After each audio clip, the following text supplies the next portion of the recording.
பகவத்கீதையில் இருக்கக்கூடிய முக்கிய வசனங்களை மட்டும் எடுத்து உங்களுக்காக பார்ட் 1 போட்டிருக்கேன். பார்ட் 2 வரணும்னா கீழே கமெண்ட் பண்ணுங்க. நன்றி. இது உங்கள் மெய்யுணர்தல். அர்ஜுனன் மகாபாரத போர்ல பல அப்பாவிகளை கொல்ல வேண்டிய சுச்சுவேஷன் வருது. அதனால மனம் வந்து பரிதாபத்துல மூழ்கி இருக்கான். அவன் கண்ணில் இருந்து தண்ணீர் வருதை பார்த்துட்டு கிருஷ்ணர் பின்வரும் வார்த்தைகளை கூறுறார். அர்ஜுனா, இரக்கம் 2 வகைப்படும். ஒன்று, கடவுளும் புனிதர்களும் பௌதீக உலகில் உள்ள ஆன்மாக்களிடம் கடவுளை பிரிந்து அவர்கள் துன்பப்படுவதைக் கண்டு அவர்கள் மீது உணரும் தெய்வீக இரக்கம். மற்றொன்று, பிறருடைய உடல் துன்பத்தை கண்டு நாம் உணரும் பொருள் இரக்கம். இரக்கம் ஒரு உயர்ந்த உணர்வுதான், ஆனால் அது சரியான திசையில் முற்றிலும் செலவழிக்கப்படவில்லை. அர்ஜுனன் இப்போது இந்த 2ஆம் வகை உணர்வை அனுபவிக்கிறான். ஒரு குட்டி கீதை கேட்டுடலாமா? உங்களுடைய மனம் தூய்மையாக இருக்க வேண்டும்னா பற்றையும் ஆசையையும் கைவிட வேண்டும். அந்த மாதிரி நீங்க பற்றையும் ஆசையும் கைவிடும் போது அது பொருள் சம்பந்தப்பட்டதாக மட்டுமே இருக்க வேண்டுமே தவிர கடவுள் மேல் இருக்கக்கூடிய பற்றையும் ஆசையையும் கைவிடக்கூடாது. மாறாக அது அதிகமாக இருக்கும்போது கடவுளின் அருளை பெறுவது மிகவும் எளிது. உதாரணத்துக்கு, பற்றும் வெறுப்பும் ஒரு நாணயத்தோட 2 பக்கம் மாதிரி. பொருட்கள் மேல இருக்கக்கூடிய பற்று அப்புறம் வெறுப்பு ரெண்டுமே உங்க மனதுல ஒரே அளவான விளைவுகளை ஏற்படுத்தக்கூடியது. எப்படி உங்க மனசுல ஒரு விஷயத்தை பத்தி ஆசை இருக்கும்போது அது மறுபடியும் தோன்றுதோ அதே மாதிரிதான் வெறுப்பும் தோன்றும். அதனால இது 2ஐயும் கைவிடும் போது உங்கள் மனது மிக உயர்ந்த நிலையை அடையும். உங்களால நிலையான அறிவு பெற முடியும். இதை விட இன்டெலிஜென்ஸ் எந்த புக்லங்க இருக்க போகுது? நன்றி. ஒரு குட்டி கீதை கேட்டுடலாமா? பகவத்கீதையில கோபம் எப்படி எழுகிறது அப்படின்னு சொல்லப்பட்டிருக்கு. புலன்களின் பொருட்களை பற்றி சிந்திக்கும் போது அவற்றின் மீது பற்று வளர்கிறது, பற்றுதல் ஆசையாகிறது, ஆசையிலிருந்து கோபம் எழுகிறது. ஆனால் சயின்டிஃபிக்கலாக கோபம் எப்படி வருது அப்படின்னு ஒரு வீடியோ போட்டிருக்கேன். அதோட லிங்க் கீழே கொடுக்குறேன், டைம் இருந்தால் பாருங்கள். நம்மில் பலர் மனநோய்களால் தொடர்ந்து துன்புறுத்தப்படுகிறோம் என்பதை நாம் உணரவில்லை. மேலும் காமம், கோபம், பேராசை போன்றவற்றை மனநோய்களாக அடையாளம் காணாததால் அவற்றை குணப்படுத்த முடிவதில்லை. பேராசை ஆசையை நிறைவேற்றுவதிலிருந்து வருகிறது. மறுபுறம் ஆசை நிறைவேற தடை ஏற்பட்டால் என்ன நடக்கும்? அது கோபத்தை உண்டாக்குகிறது. கோபம் தானாக எழுவதில்லை, மாறாக ஆசை நிறைவேறாததால் உருவாகிறது.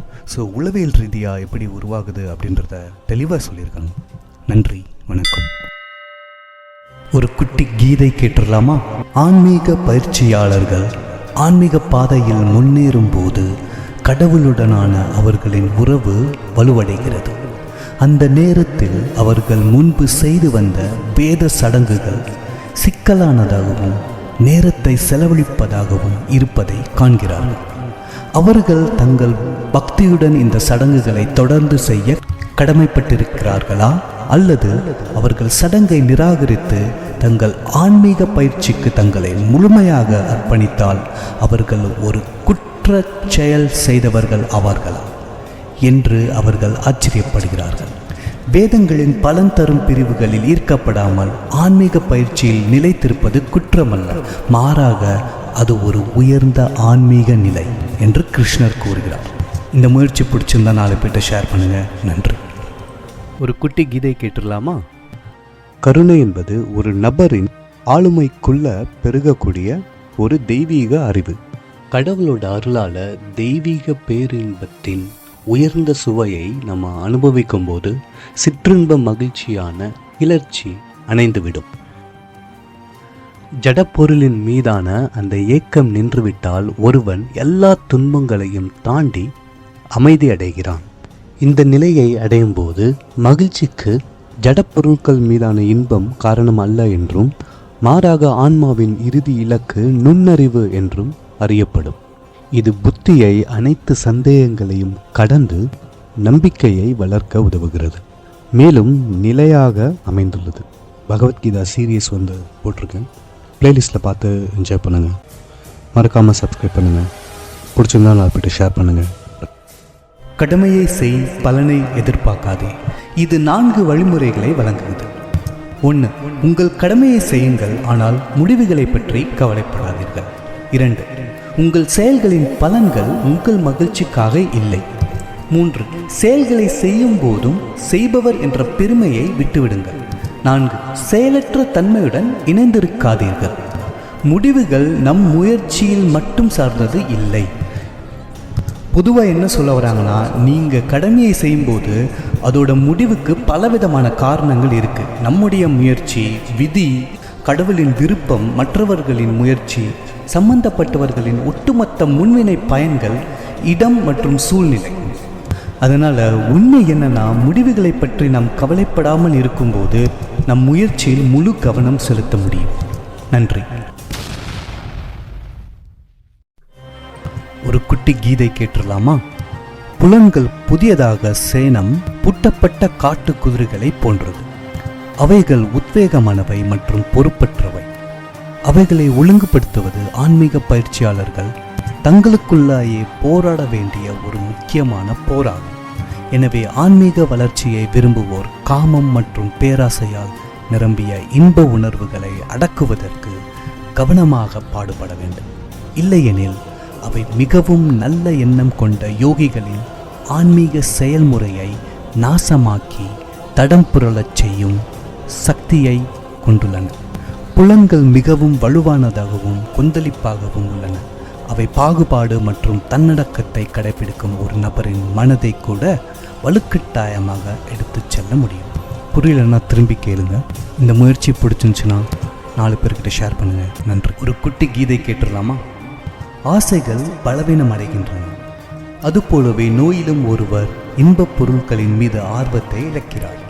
இந்த விரக்தி நிலைகள் தற்காலிகமானவை. ஏனென்றால் ஆசையின் விதை மனதில் உள்ளது. நோய் நீங்கும் போது ஆசைகள் திரும்பும். ஸோ இப்போ ஆசை விதைனா என்னன்னு எக்ஸ்பிளைன் பண்ணுறார். இது கடவுளின் மிக சிறிய பகுதியான ஆன்மாவின் கடவுளின் தெய்வீக பேரின்பத்திற்கான உள்ளார்ந்த இயல்பு. அந்த தெய்வீக பேரின்பம் கிடைக்கும் வரை ஆத்மா ஒருபோதும் திருப்தி அடையாது. மகிழ்ச்சிக்கான தேடல் தொடரும். ஆர்வமுள்ளவர்கள் தங்கள் இன்பப் பொருட்களிலிருந்து புலன்களை கட்டுப்படுத்தினாலும் சுவை எஞ்சியுள்ளது. இருப்பினும் பரமத்தை உணர்ந்தவர்களுக்கு இந்த சுவை கூட நின்று விடுகிறது. பக்தியின் மூலம் வரும் இந்த பற்றின்மை உறுதியானது, ரசிக்க முடியாதது. இந்த முயற்சி பிடிச்சிருந்துச்சுன்னா 4 பேர்கிட்ட ஷேர் பண்ணுங்க. நன்றி. எல்லா சூழ்நிலைகளையும் அமைதியுடன் ஏற்றுக்கொள்ளும் சமத்துவம் மிகவும் போற்றத்தக்கது. முயற்சி நம் கையில் உள்ளது, ஆனால் முடிவு அல்ல என்பதை நாம் புரிந்து கொள்ளும் போது நம் கடமையை செய்வதில் மட்டுமே நாம் கவலைப்படுகிறோம். எனவே இப்போது முடிவுகள் நம் எதிர்பார்ப்புகளுக்கு அமையவில்லை என்றால் அவற்றை கடவுளின் விருப்பமாக நாம் அமைதியாக ஏற்றுக்கொள்கிறோம். இந்த வழியில் நாம் புகழ் மற்றும் அவதூறு, வெற்றி மற்றும் தோல்வி, இன்பம் மற்றும் துன்பம் அனைத்தையும் கடவுளின் விருப்பமாக ஏற்றுக்கொள்ள முடியும். இந்த இரண்டையும் சமமாக அரவணைக்க கற்றுக்கொள்ளும் போது கிருஷ்ணர் பேசும் சமநிலை யோகம், சமத்துவத்தை வளர்த்து கொள்ள முடியும். நன்றி. ஒரு குட்டி கீதை கேட்டுடலாமா? உன் புத்தி மாயையின் சூழலை கடக்கும் போது நீ கேட்டவை மற்றும் இன்னும் கேட்கப்பட வேண்டியவை, இம்மை மற்றும் மறுமையில் உள்ள இன்பங்கள் பற்றி வெறுப்பின்மை பெறுவாய். யார் ஒருவருடைய நுண்ணறிவு ஆன்மீக அறிவால் பிரகாசிக்கப்படுகிறாரோ அவர் ஜடப்பொருள் இன்பங்கள் துன்பத்தின் முன்னோடிகளாக இருப்பதை அறிந்து கொண்டு அவற்றின் இன்பங்களை தேடுவதில்லை. அப்படிப்பட்டவர் வேத சடங்குகளில் ஆர்வம் இழக்கிறார். உணர்ந்த ஞானிகள் பலன் கர்மாக்களால் ஒருவன் அடையும் இன்பங்கள் இம்மையிலும் தேவலோகத்திலும் தற்காலிகமானவை, துன்பம் கலந்தவை என்று புரிந்து கொண்டு வேத சம்பிரதாயங்களை தாண்டி செல்கின்றனர். பொதுவாக நீங்கள் நுண்ணறிவை யூஸ் பண்ணும்போது இந்த மெட்டீரியல் திங்ஸ் மேலே ஆர்வம் இருக்காதுன்னு சொல்கிறார். நன்றி. ஒரு கீதை கேட்டுடலாமா? ஒவ்வொரு மனிதனும் மகிழ்ச்சியை பெறுவதற்காக பலன் தரும் செயல்களில் ஈடுபட்டாலும் திருப்தியை அடைவதில்லை. மாறாக இந்த செயல்கள் துயரத்தையே அதிகப்படுத்துகின்றன. இதன் விளைவாக நடைமுறையில் இந்த உலகில் உள்ள அனைவரும் மகிழ்ச்சியற்றவர்களாக உள்ளனர். சிலர் தங்கள் சொந்த உடல் மற்றும் மனதின் துயரங்களால் பாதிக்கப்படுகின்றனர். மற்றவர்கள் தங்கள் குடும்ப உறுப்பினர்கள் மற்றும் உறவினர்களால் துன்புறுத்தப்படுகிறார்கள். சிலர் செல்வ பற்றாக்குறையாலும் வாழ்க்கை தேவைகளின் பற்றாக்குறையாலும் பாதிக்கப்படுகின்றனர். பொருள் சார்ந்த எண்ணம் கொண்டவர்கள் தாங்கள் மகிழ்ச்சி அற்றவர்கள் என்பதை அறிவார்கள். எவருடைய நுண்ணறிவு ஆன்மீக அறிவுடன் உறுதியாகிவிட்டதோ அவர்கள் அனைத்தையும் மகிழ்பவர் கடவுள் என்பதை புரிந்து கொள்கிறார்கள். இந்த முயற்சி உங்களுக்கு பிடிச்சிருந்துச்சுன்னா 4 பேர்கிட்ட ஷேர் பண்ணுங்க. நன்றி. பற்றின்றி வேலை செய்யும் அறிவியலை விவேகத்துடன் கடைபிடிப்பவர் இந்த ஜென்மத்திலேயே நல்ல மற்றும் கெட்ட வினைகளில் இருந்து விடுபடலாம். உதாரணத்துக்கு, நோயாளி உயிர் பிழைத்தாலும் இறந்தாலும் மருத்துவர் தனது கடமையை சமநிலையுடன் செய்கிறார். ஏனென்றால் அவர் தன்னலமின்றி தனது திறமைக்கு ஏற்றவாறு மேலும் முடிவுகளுடன் இணைக்கப்படாமல் அவர் தனது கடமையை நிறைவேற்றுகிறார். அதே அவரின் குழந்தைக்கு அறுவை சிகிச்சை செய்ய வேண்டும் என்றால் அவருக்கு மன துணிவு இல்லாமல் தன் குழந்தையின் நலனில் உள்ள பற்று காரணமாக அவர் தன் சிகிச்சையை திறமையாக செய்ய முடியாது என்று எண்ணி பயந்து மற்றொரு அறுவை சிகிச்சை நிபுணரிடம் உதவியை நாடுகிறார். தனிப்பட்ட உந்துதல் இல்லாமல் வேலை செய்வது நமது வேலையின் தரத்தை குறைக்காது, மாறாக நாம் முன்பை விட மிகவும் திறமையானவர்களாக மாறுவோம். நன்றி. பொருளாற்றல் தெய்வீக ஆன்மாவை அதன் 3 கூறு முறைகளால் வாழ்க்கையின் உடல் கருத்தாக்கத்துடன் பிணைக்கிறது. ஜட இயற்கையின் இந்த முறைகள் சத்வ நன்மையின் முறை, ரஜஸ் ஆர்வத்தின் முறை மற்றும் தமஸ் அறியாமையின் முறை. இந்த 3 முறைகளின் ஒப்பீடு விகிதம் ஒருவருக்கு ஒருவர் மாறுபடும். எண்ணற்ற கடந்த கால வாழ்க்கையில் இருந்து அவர்களின் சுபாவங்களுக்கு ஏற்ப ஒவ்வொருவருக்கும் வெவ்வேறு விருப்பங்களும் சுபாவங்களும் உள்ளன. வேதங்களில் 2 வகையான அறிவு இருக்கு. பொருள் சம்பந்தமாக இணைக்கப்பட்டவர்களுக்கு சடங்குகள், அப்புறம் ஆன்மீகமாக இணைக்கப்பட்டவர்களுக்கு தெய்வீக அறிவு. இதன் மூலம் கிருஷ்ணர் என்ன சொல்ல வர்றாருன்னா, உங்களுடைய பல ஜென்மங்களில் நீங்கள் கொண்டு வந்த எல்லா விஷயமும் சேர்ந்து தான் உங்களுடைய சுபாவங்கள் இருக்கு. அதனால் வேதங்களில் குறிப்பிடப்பட்டுள்ள தெய்வீக பகுதியை மட்டும் பயன்படுத்துங்க அப்படின்னு உரைக்கிறார். அர்ஜுனருக்கு கிருஷ்ணர் புலன் இன்பத்தை பற்றி கூறுறார். புலன் இன்பத்தில் மனதை கொண்டவர்கள் திருப்தி மற்றும் ஆடம்பரம் ஆகியவற்றில் அக்கறை கொள்கிறார்கள். அவர்கள் தங்கள் வருமானத்தை அதிகரிப்பதில் தங்கள் புத்திசாலித்தனத்தை ஈடுபடுத்துகிறார்கள் மற்றும் அவர்களின் இன்பத்தை அதிகரிப்பதற்கு எவ்வாறு பொருள் உடைமைகளை அதிகரிப்பது என்று சிந்திக்கிறார்கள். இவ்வாறு திகைத்து நிற்கும் அவர்களால் இறைவனை அடையும் பாதையில் பயணிப்பதற்கு தேவையான உறுதியான தீர்மானத்தை வளர்த்து கொள்ள முடிவதில்லை. நீங்கள் பொருள் சம்பந்தப்பட்ட விஷயத்தில் அதிகமாக ஃபோக்கஸ் பண்ணும்போது உங்களால் அதை தாண்டின விஷயத்தில் கவனம் வைக்க முடியாது. இதன் மூலம் தெளிவாக விளக்குகிறார். நம் உடலுக்குள் சூட்சுமமான மனசாட்சி உள்ளது. இது பேச்சு வழக்கில் இதயம் என்று குறிப்பிடப்படுகிறது. இது மனம், புத்தி மற்றும் அகங்காரம் தன் முனைப்பு ஆகியவற்றை கொண்டுள்ளது. இந்த நுட்பமான இயந்திரத்தில் புத்தி மனதை விட உயர்ந்தது. பற்றுதல் என்பது மனதின் செயல்பாடு. அதன் வெளிப்பாடு என்னவென்றால், மனம் அதன் பற்றுதலின் பொருளை நோக்கி மீண்டும் மீண்டும் ஓடுகிறது. அது நபர்கள், பல பொருட்கள், கௌரவம், உடல் ஆறுதல், சூழ்நிலைகள் மற்றும் பலவாக இருக்கலாம். எனவே ஒரு நபர் அல்லது ஒரு பொருளை பற்றிய எண்ணங்கள் மீண்டும் மீண்டும் மனதில் தோன்றினால் அது மனம் அதனுடன் இணைந்திருப்பதற்கான அறிகுறியாகும். கிருஷ்ணர் பற்றுதல் நீக்குதல் பற்றிய அறிவுரையை வழங்குகிறார். ஒரு குட்டி கீதை கேட்டுடலாமா? இந்த வசனத்தில் ஆசைகள் ஏன் அழிவதில்லைன்னு சொல்கிறாரு. இந்த ஆசைகளை உடலில் ஏற்படும் அரிப்புடன் ஒப்பிடலாம். தொந்தரவாக உள்ள நமைச்சலுக்கு கீறல் ஒரு தவிர்க்க முடியாத தூண்டுதலை உருவாக்குகிறது. சில நிமிடங்களுக்கு நிவாரணம் அளித்தாலும் அரிப்பு பிரச்சனையை தீர்ப்பதில்லை. நமைச்சல் அதிக சக்தியுடன் திரும்புகிறது. மாறாக யாரேனும் சிறிது நேரம் நமைச்சலை பொறுத்து கொண்டால் மெதுவாக அரிப்பிலிருந்து நிவாரணம் கிடைக்கும். அமைதி பெறுவதற்கான ரகசியம் அதுதான். புலன்களின் அடக்க முடியாத ஆசைகளை தணிக்க முயல்வது, நெய்யை அதன் மீது ஊற்றி நெருப்பாய் குறைக்க முயற்சிப்பது. நெருப்பு ஒரு கணம் குறைக்கப்படலாம், ஆனால் அது இரட்டிப்பு தீவிரத்துடன் எரிகிறது. ஆசைகள் நிறைவேறும் போது அவைகள் அழிவதில்லை, இன்னும் வலுவாக திரும்புகிறது. நன்றி. விலங்குகளைப் போலவே மனிதனும் தங்கள் புத்தியை உண்ணுதல், உறங்குதல், இனச்சேர்க்கை செய்தல், காத்தல் போன்ற செயல்களை செய்வதற்கு மட்டும் பயன்படுத்தினால் அது இந்த அரிதான மானிட வாழ்க்கையை தவறாக பயன்படுத்துவது ஆகும். இந்த பிறவியில் இறைவனை அடைய பாடுபடாவிட்டால் 84 லட்ச உயிர்களில் பல பிறவைகளுக்கு சுழன்று கொண்டே இருப்பீர்கள். இருப்பினும் ஆன்மீக பயிற்சியின் பயணத்தை தொடங்கியவுடன் இந்த வாழ்க்கையில் நம் பயணத்தை முடிக்காவிட்டாலும் அவ்வாறு செய்வதற்கான நமது எண்ணம் இருப்பதை கடவுள் உணர்ந்து இதன் விளைவாக நாம் விட்டு சென்ற இடத்தில் இருந்து தொடர்ந்து செல்ல அவர் நமக்கு மீண்டும் மனித பிறப்பை வழங்குகிறார். ஸோ இந்த இடத்துல பகவத்கீதால நம்மளோட மறுபிறவிக்கே உள்ள பலனையும் எதற்காக அது இருக்குன்றதையும் தெளிவாக எக்ஸ்பிளைன் பண்ணியிருக்காங்க. நன்றி. அர்ஜுனருக்கு கிருஷ்ணர் புத்தியோகம் பற்றி கூறி தொடர்கிறார். இது அழியாத ஆன்மாவின் பகுப்பாய்வு அறிவாகும். இது வெகுமதிக்கு ஆசைப்படாமல் உழைக்கும் அறிவியலை வெளிப்படுத்த கூடியது. இதற்கு செயல்களின் பலன்களிலிருந்து பற்றின்மை தேவை. அத்தகைய பற்றின்மை புத்தியுடன் பாகுபாடு பயிற்சி செய்வதன் மூலம் வருகிறது. எனவே இதன் மூலம் பெறும் அறிவை புத்தி யோகம் அப்படின்னு கிருஷ்ணர் அழைக்கிறார். இப்போ நம்ம பேசிகிட்டு இருக்கோமே அனாலிட்டிக்கல் திங்கிங், பகுப்பாய்வு.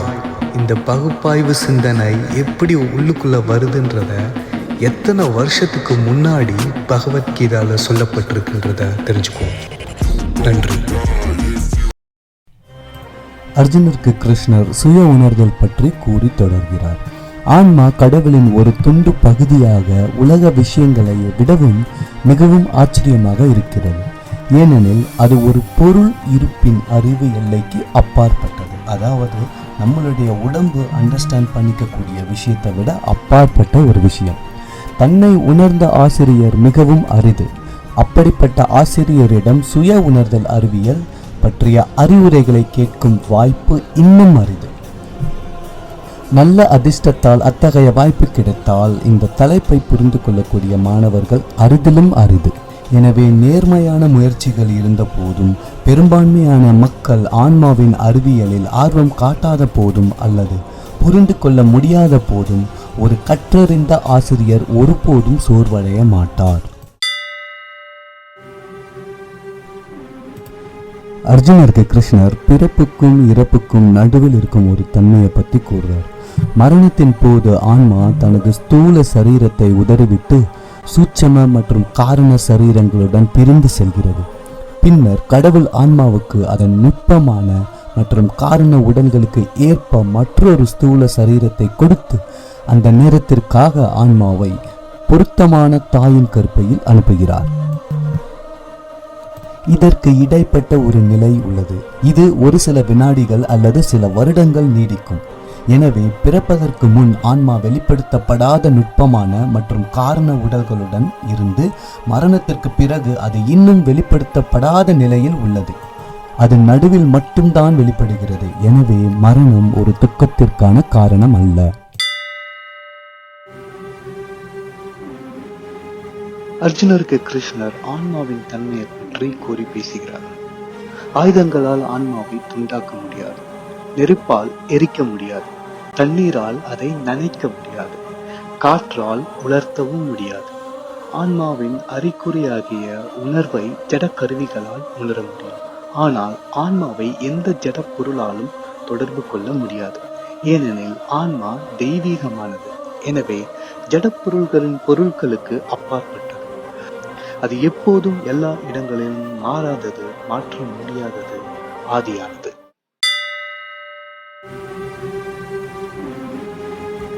அர்ஜுனருக்கு கிருஷ்ணர் மறுபிறப்பு பற்றி கூறி தொடர்கிறார். ஆடைகள் கிழிந்து பயனற்றதாக மாறும் பொழுது புதியவற்றுக்காக அவற்றை நிராகரிக்கிறோம். ஆனால் அவ்வாறு செய்வதால் நாம் நம்மை மாற்றிக்கொள்வதில்லை. அதே போல ஆன்மா தனது தேய்ந்து போன உடலை உதறிவிட்டு வேற ஒரு இடத்திற்கு புதிய உடலில் பிறக்கும் பொழுது மாறுவதில்லை. மறுபிறப்பு என்ற கருத்தை ஏற்காமல் மனிதர்களிடையே உள்ள வேறுபாடு விவரிக்க முடியாததாகவும் பகுத்தறிவற்றதாகவும் மாறும்.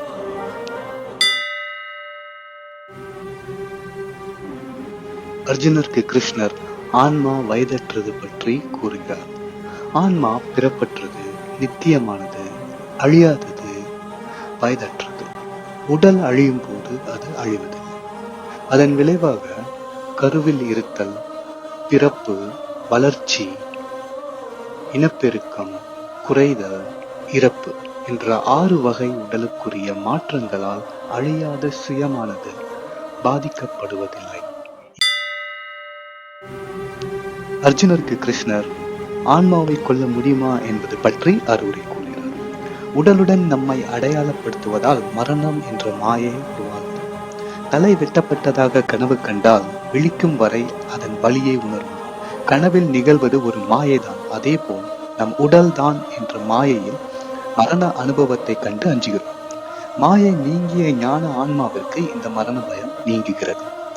உடல் ஆன்மாவின் வாகனம் மற்றும் எந்த ஒரு உயிரினத்தின் வாகனத்தையும் அழிப்பது வன்முறை. ஆனால் சில சந்தர்ப்பங்களில் விதிகள் மாறி வன்முறை கூட அவசியமாகிறது. உதாரணமாக, ஒரு பாம்பு கடிக்க நெருங்கும் சமயங்களில் அல்லது ஒருவரது வாழ்வாதாரம் பறிக்கப்பட்டால் தற்காப்புக்காக வன்முறை அனுமதிக்கப்படுகிறது.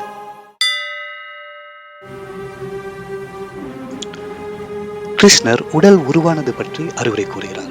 சேற்றில் இருந்து காய்கறிகள், பழங்கள், தானியங்கள், பருப்பு வகைகள் மற்றும் புல் என பல மாற்றப்படுகிறது. அந்த புல்கள் மேய்ந்து பசுக்கள் பால் சுரக்கின்றன. மனிதர்களாகிய நாம் இந்த உணவை உட்கொள்கின்ற பொழுது அவை நம் உடலாக மாறுகிறது. மரணத்தின் போது ஆன்மா வெளியேறும் போது உடல் 3 முடிவுகளில் ஒன்றை கொண்டிருக்கலாம். அது எரிக்கப்பட்டால் சாம்பலாக மாறி சேற்றாக மாறும், அல்லது அது புதைக்கப்பட்டால் பூச்சிகள் உணவாக உட்கொண்டு சேற்றாக மாறும், அல்லது அது ஆற்றிலோ கடலிலோ வீசப்பட்டால் கடல்வாழ் உயிரினங்கள் தீவனமாக மாறி மறுபடியும் இறுதியில் கடற்பரப்பில் சேற்றுடன் கலக்கிறது. கிருஷ்ணர் அர்ஜுனரிடம் அந்த ஜட உடலுக்குள் சேற்றால் ஆகாத அழியாத ஒரு பொருள் இருக்கிறது, அதுதான் தெய்வீக ஆன்மா. கிருஷ்ணர் உடலுக்கும் ஆன்மாவிற்கும் இடையிலான உறவை பற்றி அறிவுரை கூறுகிறார். ஆன்மா உடலில் வியாபித்துள்ளது என்று கூறி, உடல் உணர்வு இல்லாத உணர்ச்சியற்ற பொருளால் ஆனது. இருப்பினும் ஆன்மா அதில் தங்கி இருப்பதன் மூலம் உடலுக்கும் உணர்வின் தரத்தை அளிக்கிறது. அதன் விளைவாக ஆன்மா உடலில் எங்கும் தன் உணர்வை பரப்பி வியாபிக்கிறது. மனம் என்பது பூவின் குணம். ஆனால் பூ வளரும் தோட்டமும் நறுமணம் வீசுகிறது. அதாவது பூ மனம் தோட்டத்தில் ஊடுருவுகிறது. அதேபோல் ஆன்மா உணர்வு பூர்வமானது. மேலும் அது வியாபிப்பதன் மூலம் உடலின் ஜட பொருளையும் உணர்வு பூர்வமாக ஆக்குகிறது.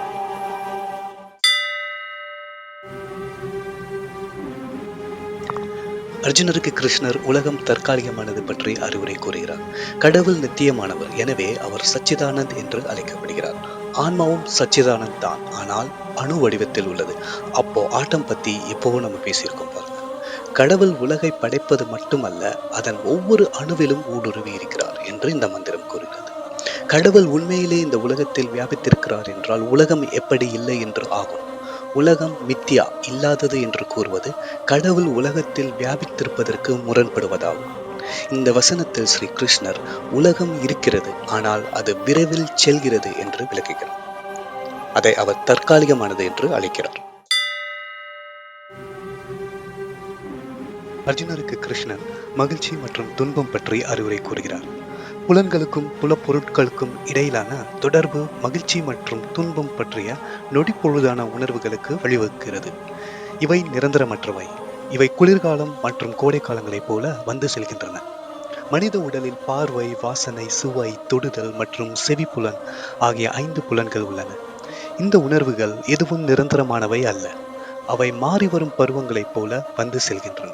கோடையில் குளிர்ந்த நீர் மகிழ்ச்சியை தந்தாலும் அதே நீர் குளிர்காலத்தில் துன்பத்தை தருகிறது. எனவே புலன்கள் மூலம் அனுபவிக்கும் மகிழ்ச்சி மற்றும் துன்பம் ஆகிய இரண்டும் நிலையற்றவை.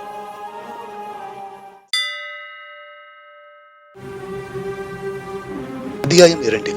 போரில் பங்கு பெற தயங்கும் அர்ஜுனனை கிருஷ்ணர் ஊக்குவிக்கிறார். நான் இல்லாத காலம் இருந்ததில்லை, நீயும் இந்த மன்னர்களும் இல்லாத காலமும் இருந்ததில்லை. எதிர்காலத்திலும் நம்மில் எவரும் இல்லாமல் இருக்க மாட்டோம். அர்ஜுனா, நாம் சுயம் என்று அழைக்கும் ஒரு பொருள் உண்மையில் ஆத்மா, ஜட உடல் அல்ல. கடவுள் தானே நித்தியமாக இருப்பது போல் ஆத்மாவும் நித்தியமானது என்று விளக்கி ஆரம்பிக்கிறார். சிருஷ்டி என்பது கடவுள், ஆன்மா, மாயை ஆகிய மூன்றின் கலவை என்றும் மூன்றுமே நித்தியமானவை என்றும் அதை நாம் நம்பும் பொழுது தர்க்க ரீதியாக இறப்பிற்கு பிறகு ஜட சரீரத்திற்கு வாழ்வு இருக்கிறது என்று கூறுகிறார்.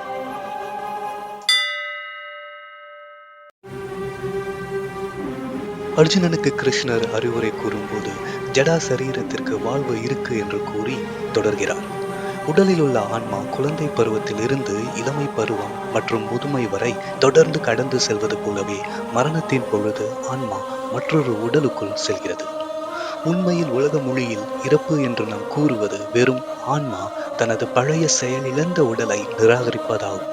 மேலும் பிறப்பு என்று நாம் கூறுவது ஆன்மா வேறு இடத்தில் ஒரு புதிய உடலை பெறுவதாகும். இதுவே மறுபிறவியின் கொள்கை. ஒரு வாழ்நாளில் உடல் தொடர்ந்து மாறிக்கொண்டே இருப்பதால் ஆன்மா பல உடல்களை கடந்து செல்கிறது என்ற உண்மைக்கு ஸ்ரீ கிருஷ்ணர் அர்ஜுனனின் கவனத்தை ஈர்க்கிறார்.